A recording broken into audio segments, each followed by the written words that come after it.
तो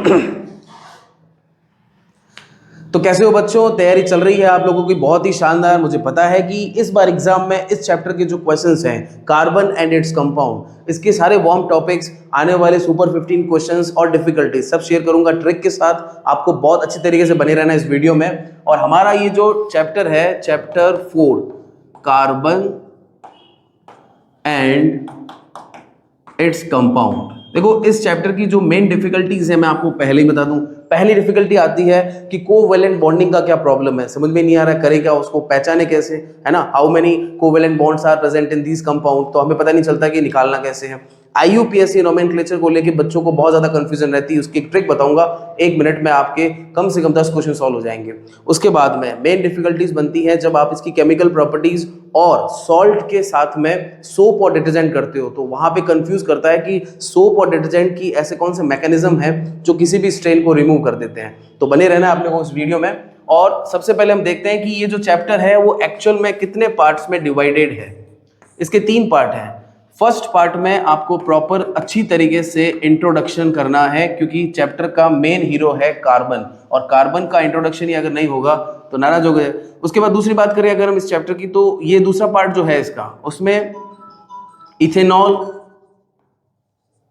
और ethanoic acid, ये 2 ऐसे कंपाउंड हैं जिनकी बारे में हमें डिटेलिंग करनी है। और तीसरा पार्ट है इसका सोप एंड डिटर्जेंट।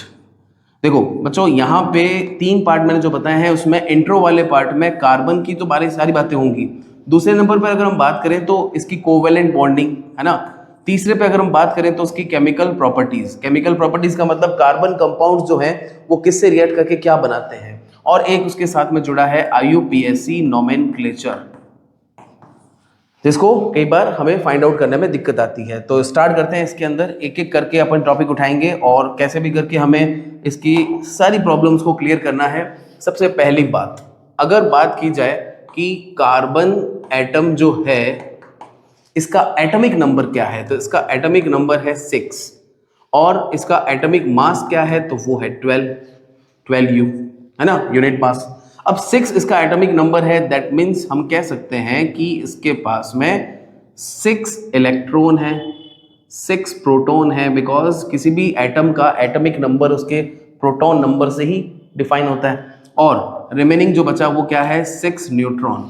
ये 3 क्या है, इसके सब एटॉमिक पार्टिकल्स हैं। और इलेक्ट्रॉन अगर 6 है तो कॉन्फ़िगरेशन क्या हो जाएगा, कॉन्फ़िगरेशन हो जाएगा 2-4। रीजन क्या है, न्यूक्लियस के बाहर के सेल में 2 इलेक्ट्रॉन है, तो बचे हुए 4 इलेक्ट्रॉन कहां पर होंगे, बाहर। यानी बाहर वाला जो सेल होता है उसको बोलते हैं वैलेंस सेल। और ये जो वैलेंस सेल है इसमें जो प्रेजेंट इलेक्ट्रॉन होते हैं वो होते हैं वैलेंस इलेक्ट्रॉन, और टोटल वैलेंस इलेक्ट्रॉन कितने हैं, 4। तो कॉन्फ़िगरेशन में जो 2-4 है उसमें आउटर मोस्ट सेल के इलेक्ट्रॉन 4 है, और इसीलिए यहाँ पर इसका कॉन्फ़िगरेशन क्या बनता है, 2-4 बनता है। तो ये तो मैंने आपको एक नॉर्मल सा क्या बता दिया, इंट्रोडक्शन बता दिया कि भाई कार्बन जो है हमारा दोस्त है, पूरे चैप्टर में साथ देगा, क्योंकि हीरो यही है मेन इस चैप्टर का, है ना। अब बात करते हैं अपन कि कार्बन जो है उसके इस कॉन्फ़िगरेशन से होता क्या है। तो हमारा जो ये कार्बन है जिसके पास 4 इलेक्ट्रॉन पड़े हैं, ये सोच रहा है कि मैं कहीं से 4 इलेक्ट्रॉन ले लूं और क्या करूं, और मैं अपना ऑक्टेट कंप्लीट कर लूं। बट ऐसा हो नहीं पाता। रीजन क्या है कि 4 इलेक्ट्रॉन लेगा तो ऑलरेडी इसके पास में 6 इलेक्ट्रॉन है, और 6 इलेक्ट्रॉन आने के बाद 4 इलेक्ट्रॉन और हो गए, तो 10 इलेक्ट्रॉन सिस्टम अनस्टेबल हो जाएगा। अच्छा, ये अपने 4 इलेक्ट्रॉन सोच रहा है मैं दे देता हूं, उससे क्या होगा कि इसका कॉन्फ़िगरेशन जो है वो सेल कंप्लीट हो जाएगा। सबसे पहले सेल में कितने इलेक्ट्रॉन है, 2। कौन सा सेल है वो, K। तो K सेल में 2 इलेक्ट्रॉन होते हैं, सेल कंप्लीट, तो स्टेबिलिटी हो गई। बट ऐसा भी ये कर नहीं पाता, क्यों, क्योंकि इसके बाहर वाले सेल में 4 इलेक्ट्रॉन पड़े हैं और इसका एटम साइज इतना छोटा है कि न्यूक्लियर चार्ज उस इलेक्ट्रॉन को खींच के बैठा है, वो इलेक्ट्रॉन जाने नहीं दे रहा है। तो इलेक्ट्रॉन ना तो निकल पा रहे हैं ना जुड़ पा रहे हैं। ऐसे केस में हमारा हीरो क्या करता है, तो ये जुगाड़ निकालता है। इसके पास कितने पड़े हैं, 4 इलेक्ट्रॉन, ठीक है। ये क्या करता है, इधर से एक हाइड्रोजन आया। अब हाइड्रोजन तो हमारी एलिमेंट टेबल का सबसे गरीब आदमी है, 1 इलेक्ट्रॉन लेके घूमता है, मतलब ये समझ लो कि जलील इंसान है, मतलब इसको कोई शर्म ही नहीं है, इलेक्ट्रॉन लेके घूमता रहता है, कहीं भी जुड़ जाएगा कहीं भी निकल जाएगा। अब इसके पास 1 इलेक्ट्रॉन है, ठीक है। अब 1 इलेक्ट्रॉन इसका, 1 इलेक्ट्रॉन इसका। हाइड्रोजन के पास 1 इलेक्ट्रॉन है, मतलब इसका K सेल कंप्लीट नहीं है, इनकम्प्लीट है। 1 इलेक्ट्रॉन अगर इसको और मिल जाए तो इसका तो घर बस जाएगा ना, तो हमें कोई तकलीफ है क्या, देखो अच्छे से घर बसाओ इसका। ये देखो आप, इसने अपना इलेक्ट्रॉन यहाँ पर शेयर कर लिया, पता चला कि यहाँ पर इसने अपना इलेक्ट्रॉन शेयर कर लिया। तो कई बार होता है ना, गरीबों में ऐसा कई बार देखा जाता है कि 2 गली छोड़ के अगर खाना बट रहा है तो और गरीब भी वहाँ पहुँच जाते हैं, मतलब जिनको ज़रूरत है खाने की वो पहुँच जाते हैं कि भाई खाना बट रहा है तो हम भी जाएंगे, ये सब में रहता है, ह्यूमन टेंडेंसी है। तो यहाँ पर एक हाइड्रोजन और आया, उसने अपना इलेक्ट्रॉन लिया और इसके साथ शेयरिंग कर ली, एक हाइड्रोजन इसने शेयरिंग कर ली, एक हाइड्रोजन इसने भी शेयरिंग कर ली, और इस तरीके से शेयरिंग से जो बॉन्ड बन रहा है वो बॉन्ड कौन सा हो गया, कोवैलेंट बॉन्ड। तो कोवैलेंट बॉन्ड जो है वो एक ऐसा केमिकल बॉन्ड है, it is a type of chemical bond which is formed due to the sharing of electron, है ना, शेयरिंग इज केयरिंग। तो यहां पर इन्होंने क्या कर दिया, इलेक्ट्रॉनों की शेयरिंग कर दिया। हो क्या रहा है, हर हाइड्रोजन को लग रहा है कि मेरा एक इलेक्ट्रॉन शेयर हो रहा है, और हर कार्बन को लग रहा है, यानी इस कार्बन को लग रहा है कि मेरे पास 4 इलेक्ट्रॉन है। अब यहाँ पर ये चारों इलेक्ट्रॉन को शेयर कर लिया इसने, इसको लग रहा है 8 हो गए, इसको लग रहा है 2 हो गए, दोनों का सिस्टम सेट, दैट मीन्स यहाँ पर कॉन्फ़िगरेशन भी क्या हो गया, स्टेबलाइज हो गया, और कोवैलेंट बॉन्ड की भी प्रॉब्लम सॉल्व हो गई। यानी कुल मिलाकर शेयरिंग से क्या हो गया, यहाँ पे कोवैलेंट बॉन्ड का फॉर्मेशन हो गया है। तो अब हमारा जो नेक्स्ट टॉपिक बनता है वो क्या बनता है कि जो कोवैलेंट बॉन्ड है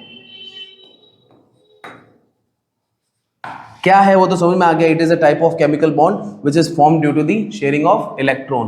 बट कोवैलेंट बॉन्ड भी कितने टाइप से पढ़ना है अपने को, 2 टाइप से। एक पढ़ना है इन हेटेरो एलिमेंट्स और एक पढ़ना है इन कार्बन कंपाउंड्स। बुक में इतना क्लासिफाइड नहीं है, बट ध्यान रखना बोर्ड में क्वेश्चन आता है, इसलिए कह रहा हूं। हेटेरो एलिमेंट का मतलब क्या है, चैप्टर का नाम है कार्बन, दैट मीन्स इस चैप्टर का हीरो तो कार्बन है। अब कार्बन को छोड़ के जितने भी एलिमेंट्स है वो सब कौन है, हेटेरो एलिमेंट्स है। Example wise hydrogen, oxygen, nitrogen, chlorine, bromine. Oxygen को छोड़ दो, बाकी जितने भी हैं वो सारे के सारे हेटेरो एलिमेंट्स हैं। और कार्बन कंपाउंड्स में तो क्या होगा, कार्बन कार्बन के बीच का बॉन्ड होगा, या तो सिंगल होगा या डबल होगा या ट्रिपल होगा। तो एक एक करके इनको भी हम क्या करेंगे, डिस्कस करेंगे। सबसे पहले उठाते हैं इन हेटेरो एलिमेंट्स। अब देखो हेटेरो एलिमेंट्स अभी मैंने जस्ट कहा, हीरो को छोड़ के बाकी जितने भी हैं वो सारे के सारे हेटेरो एलिमेंट्स हैं। तो इनके लिए सबसे पहला आता है सिंगल कोवैलेंट बॉन्ड। अब सिंगल कोवैलेंट बॉन्ड का मतलब क्या हो गया, due to the sharing of 1 electron. मतलब समझ रहे हो आप, ये कार्बन है, ये दूसरा कार्बन है, हालांकि हम हेटेरो एलिमेंट्स की बात कर रहे हैं। तो एक बार इसको हटाते हैं। सिंगल के लिए हमने क्या कर दिया, हाइड्रोजन के पास 1 इलेक्ट्रॉन है, इस हाइड्रोजन के पास में 1 इलेक्ट्रॉन है।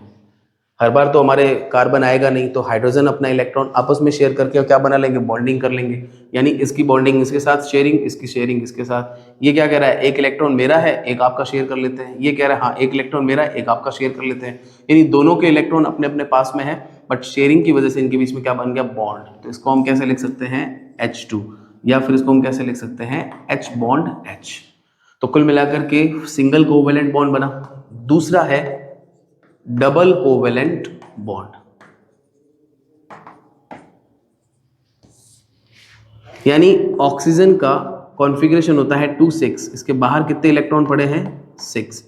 इसके बाहर भी कितने इलेक्ट्रॉन पड़े हैं, 6। इसके 6 खुद के हैं, 2 यहां से शेयर कर लिए, 6 खुद के हैं, 2 यहां से।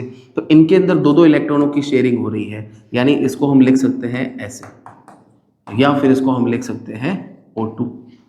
ऐसे ही नंबर 3 पर कौन है, ट्रिपल कोवैलेंट बॉन्ड। देख लो जितने भी कोवैलेंट बॉन्ड बन रहे हैं वो सारे शेयरिंग से बन रहे हैं। तो इलेक्ट्रॉनों की शेयरिंग अगर 1 है तो सिंगल, 2 है तो डबल, 3 है जैसे कि नाइट्रोजन है। अब नाइट्रोजन के पास में कॉन्फ़िगरेशन होता है 2 5, तो उसके जो बाहर वाले वैलेंस इलेक्ट्रॉन हैं वो कितने हैं, 3 यहाँ पर, 2 यहाँ पर, 5 हो गए। इसके भी कितने हैं, 5। 5 तो खुद के हैं, 3 इसके शेयर कर लिए, 5 खुद के हैं, 3 इसके शेयर कर लिए। तो इससे हम इसको लिख सकते हैं N ट्रिपल बॉन्ड N, या फिर इसके अंदर हम लिख सकते हैं N2। तो ये क्या हो गया, एक ट्रिपल कोवैलेंट बॉन्ड हो गया। कल को पूछे तो हमें एक्सप्लेन करने हैं। ऐसे ही अगर हम बात करें इन कार्बन कंपाउंड्स, ये देखो ये कार्बन है, ये कार्बन है, कार्बन के पास बाहर कितने इलेक्ट्रॉन होते हैं, 4। अगर इन्होंने अपना 1 इलेक्ट्रॉन शेयर किया, बाकी इलेक्ट्रॉन किसके साथ शेयरिंग हो गई, हाइड्रोजन के साथ। इन दोनों के बीच में, कार्बन कार्बन के बीच में एक एक इलेक्ट्रॉन अगर शेयर हो रहा है, दैट मीन्स यहाँ पर सिंगल कोवेलेंट बॉन्ड बन रहा है। और ऐसे कंपाउंड्स को हम कैसे लिख सकते हैं, इनको हम लिख सकते हैं C single bond single bond single bond, और बाकी सब कहाँ जुड़े हुए हैं, यहाँ पे हाइड्रोजन। ये बन गया आपके एल्केन, इसको बोलते हैं एल्केन। दूसरे में अगर कार्बन और कार्बन के बीच दो दो इलेक्ट्रॉनों की शेयरिंग है, तो इसके भी दो फ्री हैं और इसके भी दो फ्री हैं, क्योंकि कार्बन के पास में 4 इलेक्ट्रॉन है, दो अगर बीच में आ गए तो दो दो फ्री हैं, और वो जो फ्री हैं उनके साथ कौन आएगा, वही हमारे एलिमेंट टेबल का गरीब आदमी कौन है, हाइड्रोजन। आ गया ना। और यहां पर इनके भी क्या हो गया, बॉन्डिंग हो गई। लेकिन ये बॉन्डिंग जो आप देख रहे हो डबल बॉन्डिंग है, तो ये हो जाएगा किस तरीके से, C डबल बॉन्ड C, इधर हाइड्रोजन और इधर भी हाइड्रोजन। ऐसे में अगर कार्बन अपने 3-3 इलेक्ट्रॉनों की शेयरिंग कर रहा है और उनके साथ में बचा हुआ दूसरा इलेक्ट्रॉन जो है वो हाइड्रोजन के साथ, तो यहाँ फिर इनकी क्या हो गई, 3-3 वाली बॉन्डिंग हो गई। मतलब इसको हम क्या लिख सकते हैं, C ट्रिपल बॉन्ड C, इधर भी हाइड्रोजन और इधर भी हाइड्रोजन। यानी ये जो आपको 3 दिख रहे हैं उसमें पहला है एल्केन, दूसरा है एल्कीन और तीसरा है एल्काइन। कुल मिलाकर के हमारे पास में कार्बन के जो कोवेलेंट बॉन्ड है वो भी आ गए और हेटेरो एलिमेंट्स के कोवेलेंट बॉन्ड है वो भी आ गए। कोवेलेंट बॉन्ड इलेक्ट्रॉनों की शेयरिंग से बन रहा है, चाहे वो सिंगल हो या डबल हो या ट्रिपल हो। फिर उसके हिसाब से देखा जाए तो एल्केन, एल्कीन और एल्काइन, इसको भी हम अलग अलग करके देखते हैं। तो ये भी किसके पार्ट है, हाइड्रोकार्बन के। हाइड्रोकार्बन भी क्या है, क्लासिफाइड किस है, हाइड्रोकार्बन का क्लासिफिकेशन क्या है आपके, एक है सैचुरेटेड हाइड्रोकार्बन और एक है अनसैचुरेटेड हाइड्रोकार्बन।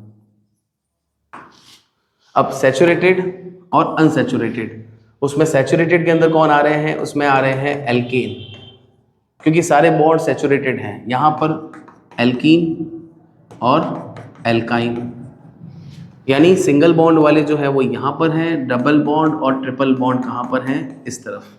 क्लियर है। एक और चीज़ ध्यान रखनी है, एल्केन है, सैचुरेटेड है, सारे बॉन्ड इसके पहले से फिल्ड हैं। अच्छा, इनका जब फ्लेम टेस्ट होता है, इनको जब जलाते हैं तो ये नॉन सूटी फ्लेम के साथ जलते हैं, ओके। जबकि यहाँ पे हम कह सकते हैं कि ये वाले जो है वो सूटी फ्लेम के साथ जलते हैं, यानी कि काले धुएं के साथ। तो इस तरीके से हमारे पास में सबसे पहला है एल्केन। क्या कहा मैंने, कार्बन कार्बन का सिंगल बॉन्ड, बाकी वाले हाइड्रोजन के साथ लग जाएंगे।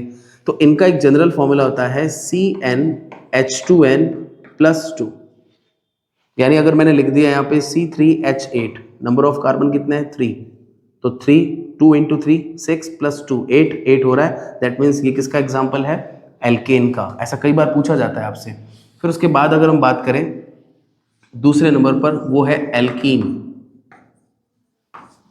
एल्कीन में क्या हो रहा है, एल्कीन में हमारे पास में कार्बन कार्बन के बीच में डबल बॉन्ड है, तो दो दो बॉन्ड फ्री है उसके।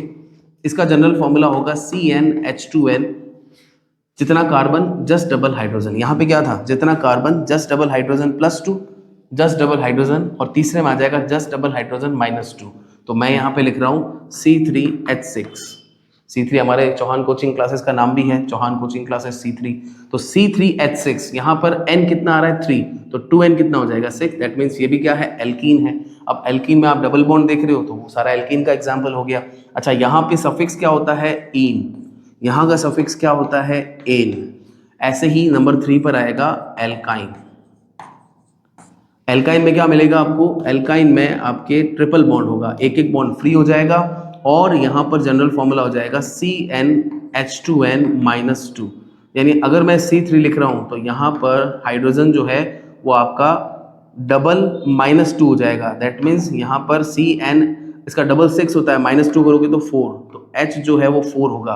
अब ये क्या है आपका प्रोपाइन, ये क्या हो जाएगा प्रोपीन, और ये हो जाएगा आपके प्रोपेन। तो propane, propene, propyne. IUPAC nomenclature में आपको बताया जाएगा कि 3 कार्बन को प्रोप कहते हैं, और वो सिंगल बॉन्डेड है तो, डबल है तो, ट्रिपल है तो उनके क्या होते हैं, सफिक्स होते हैं। बात समझ में आ गई। यहाँ तक का जो है वो आपको बहुत अच्छे से आ जाना चाहिए। अब नेक्स्ट पार्ट जो होगा उसमें हम IUPAC और उसके बारे में सीखते हैं, ओके।